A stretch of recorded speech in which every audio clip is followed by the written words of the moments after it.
Tere, mina olen Heli Künnapas ja taas olen siin selleks, et rääkida sulle enda isiklikust väljakutsest, millest loodetavasti on ka sulle abi. Ehk et minu eesmärk on siis koguda 30 000 eurot augustikuu lõpuks ja seda teha siis lisasissetulekute leidmise või põhisissetuleku suurendamisega. Ja nüüd tänaseks ma olen rääkinud läbi paar juba mõtet ja täna on siis nii-öelda kolmandad mõtted. Nii, ja praegu siis ma tuletan meelde need eelmised, millest me rääkisime ja siis kohe räägin ka sellest kolmandast sammust, kuidas ma siis enda väljakutsega edasi lähen.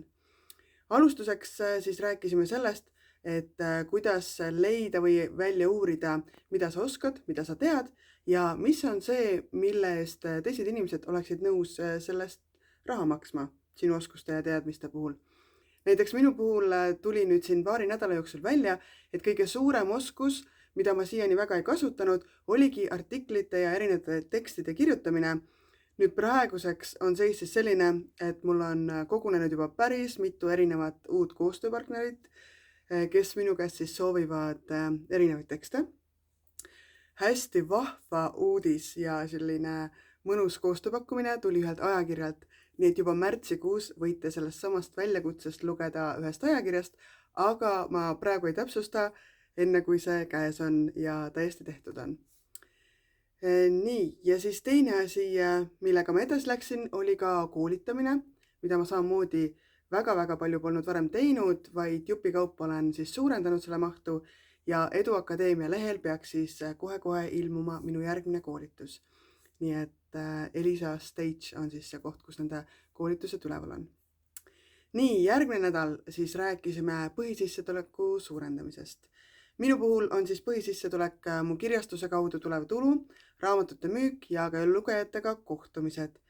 Siis põhisissetuleku suurendamiseks mõtlesin ma proovida sooduskampaaniat.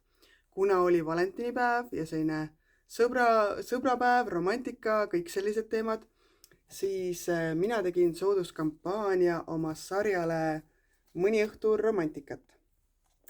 Ja kuidagi veider oli see, et enne sõbrapäeva see ei läinudki väga käima ja ma nagu mõtlesin, et äkki ei toimi, et ma mõtlesin ise algul, et need võiks olla just hea sõbrapäeva kingitus ja selline mõnus nii romantika kui siis romantilise kaaslasele kui mitte romantilisele sõbrale kingituseks. Aga nüüd peale sõbrapäeva lihtsalt hakkasid tellimused tulema ja mitte 1-2, vaid 1-2 raamatut, vaid inimesed tõesti tellivad hulganiselt neid raamatuid korraga. Et see oli väga vahva ja neid saab praegu veel tellida 20. veebruarini. Helikirjastuse lehel on see pakkumine käimas. Kuidas ma saan neid nii soodsalt siis müüa? Eks need enamus neist raamatutest on päris hästi juba varem vastu võetud ja praegu ei ole enam hullu, kui ma neile sellist soodsamat hinda annan. Nii et ma väga loodan, et need leiavad tee veel lugejate kodudesse. Kui ma nüüd räägin sellest, et see pidi suurendama seda minu 30 000 eurot, mida ma kogun, siis loomulikult see raha, mis tuleb raamatute eest kirjastusele, ei ole siis kõik see summa, mis tuleb otse mulle sealt, vaid sealt ma saan mingi osa, mis tähendab seda, et kui ma nüüd teen oma rahalist kokkuvõtet, siis see ei näita, see summa, mida ma seal näitan, ei näita seda, kui palju neid raamatuid müüdi, vaid seda siis, kui palju mina sellest endale sain. Ja nagu ma lubasin, siis umbes kuu lõpus teen ma siis rahalise ülevaate. Nii, ja kuidas ma seda kampaaniat siis tegin, et nende romantiliste lugude kampaaniat, ma ei ole sellesse kampaaniasse sentigi raha pannud. Ma olen püüdnud leida siis just tasuta reklaamimise võimalusi ja põhirõhk on olnud siiani Facebooki gruppidel, kus ma seal olen jaganud, et tegin video ja kirjutasin teksti juurde ja siis neid jagasin erinevates gruppides. Et see on siis see, mis ma praeguseks olen teinud. Nii, aga tänase päeva juurde siis. 3. samm. Jällegi väga lihtne, sellest on palju räägitud ja see on nii keeruline. Minu jaoks vähemalt on keeruline. Ma ei ole sellega siiani hakkama saanud. Ehk siis müü asju, mida sul pole vaja ja ka neid, mida võib-olla praegu on vaja, aga praegu ei ole hetkel vaja, aga kunagi tulevikus on vaja. Mis see tähendab siis? No number 1 asi näiteks Mul on 5 last, lastega peres, ikka jäävad üle riided, jalanõud ja muud sellised lastetarbed, millest lapsed välja kasvavad, kuid mis tegelikult sobiksid veel kasutada. Mul on ühed mu viimase tütre saapad, millega ta käis aastasena ühe korra. Need ei läinud talle jalga, aga pood tagasi ei võtnud, sellepärast et ta oli nendega käinud ühe korra. Ja ma ei ole suutnud neid 3 aasta jooksul maha müüa. Nii et see näitab, kui saamatu ma siiani selles olen olnud. Ja seda enam on see minu jaoks väljakutse, et leida kohad ja viisid, kuidas siis need minu pakutud kaubad jõuaksid õigete ostjateni. Siiani ma olen saanud sel teemal soovituse, et osta.ee-s teha näiteks ettevõttekonto, et seal pidi olema ettevõttekontoga lihtsam müüa kui siis eraisikuna. Ma ei ole osta.ee-d kunagi kasutanud, nii et see on nüüd minu siis selle nädala selline proov ja väljakutse, et kuidas see käib. Facebooki Marketplace'i olen ma varem kasutanud, sealt olen ka üht-teist maha müünud ja loomulikult siis Facebooki grupid. Aga see on ka kõik, mida ma praegu asjade müügist tean. Et mida ma seal müünud olen, siis on näiteks raamatud, mitte mu kirjastuse raamatud, vaid minu enda loetud raamatud ja ostetud raamatud, ehk siis kasutatud raamatud. Siis jah, need lasteriided jalanõud ja ega väga ei olegi muud midagi. Ja need on ka need asjad, mida ma siis praegu pean hakkama püüdma uuesti edasi seal müüa.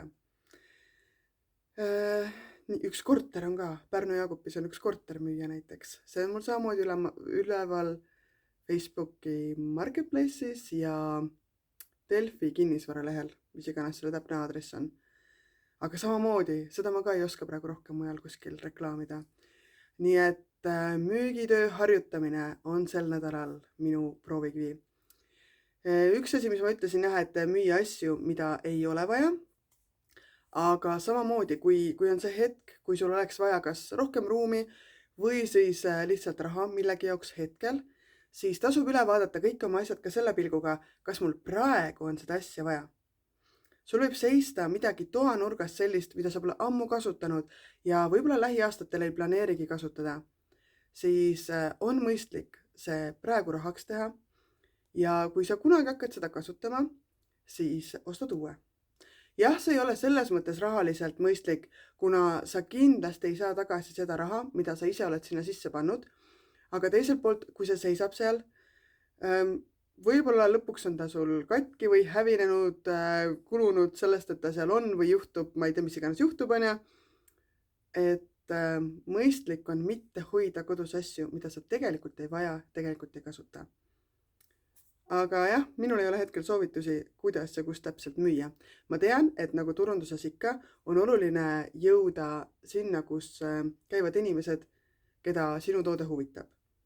Nii nagu põhisissetulekuga, põhitoodetega, on ka nende äramüüdavate asjadega vaja leida see inimene, kellele seda asja vaja on. Nii et see on see siis, kuidas minu väljakutse edasi läheb ja kuidas ma siis edasi tegutsen. Loodan, et sulgi on neist mõtetest kasu ja kohtume juba siis järgmisel nädalal.